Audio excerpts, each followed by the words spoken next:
my question to you, Steph, is based on what happened in 2017, how have you seen the culture of sport and concussions shifting since then? And then also, on top of that, where are we headed next in terms of education and policy? Yeah, so maybe I'll just give a really brief overview of what we're talking about with the Concussion Harmonization Project. So this was work Parachute led starting in 2016 with the federal ministers of sport and health, as well as with national sport organizations, health professionals, and a whole whack of collaborators. I think that's the theme of today. And really the point was that sports in particular and other stakeholders across the country were kind of trying to tackle this issue of concussion. It had become a hot topic, particularly following Sidney Crosby's injuries. And suddenly it was on the radar and everyone was trying to figure it out. And so we were looking at how across the country do we create a bit of a standard around evidence-informed protocols and guidance for sport organizations, for parents, for athletes, for health professionals and educators, and get everyone on the same page and following the evidence.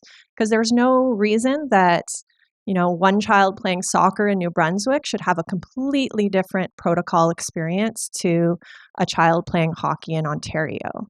The evidence points us to pretty good simple principles of best practice. And so it was, how do we get there? Where do we start? And what do we do? And so we created the Canadian Guideline on Concussion in Sport, which kind of follows the idea of our clinical practitioners have clinical practice guidelines. We had a talk about clinical practice and looking at the evidence and how that gets distilled into recommendations. What about everyone else outside of the medical field? How do sport organizations know what the research is saying, what the best recommendations are? And the organizations that we spoke to really wanted to hear from health. Tell us what to do. We'll implement it, but we can't all expect to be experts. Early on, sports like hockey and rugby and football experienced public pressure to address concussion. Those were the obvious ones, and also had resources and access to medical professionals and others who could help them develop the policies they were doing. But again, what about all the other sports that don't have those resources, or we may not think about concussion happening in them? Volleyball, basketball, soccer, and just a hint, I've even worked with lawn bowling and other sports to develop concussion protocols. It's not just about how risky the sport is.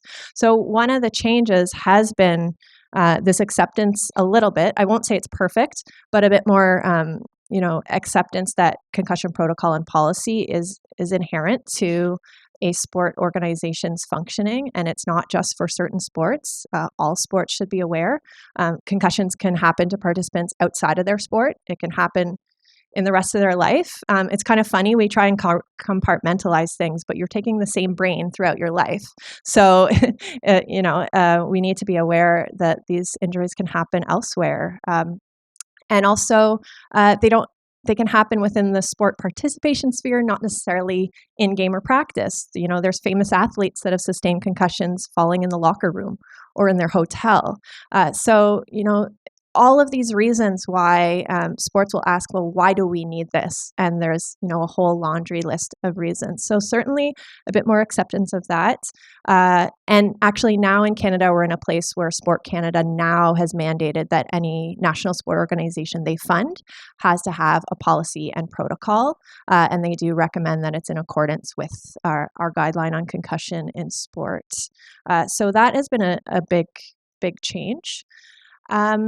And in terms of where we're going, I mean, that's a starting point, having a policy that doesn't, then we have to look at implementation and how things are happening on the ground. And that's where really that partnership with sport and with health professionals that work with sport and volunteer with sport is really important to understanding, okay, yes, this is the pretty algorithm on paper, what's really happening, and where are the challenge points. So one really interesting one, we did some research with the University of Calgary and talked about, okay, people are aware of protocols, what are the biggest implementation challenges? One with recognition and removal is most people who are familiar with concussion resources are familiar with the concussion recognition tool or have heard of it.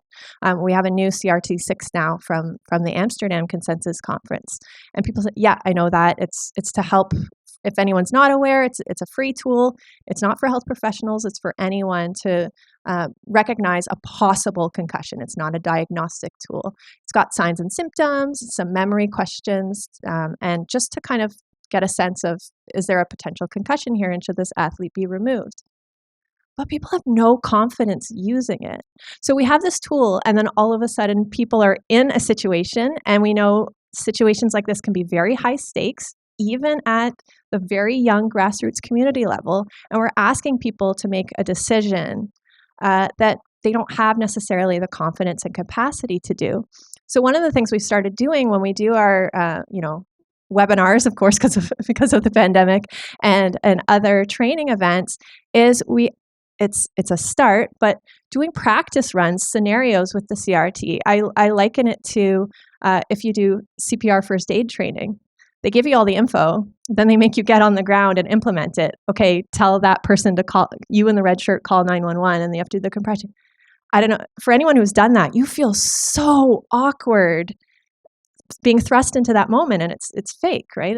And also all of a sudden you forget everything you're supposed to do. We don't do that to train people to recognize concussion. What do you do in the moment? So in terms of where we're going right now, I think really those points of implementation, how do we work together to equip people to use the information? It's available now like ever before. We're so lucky in Canada.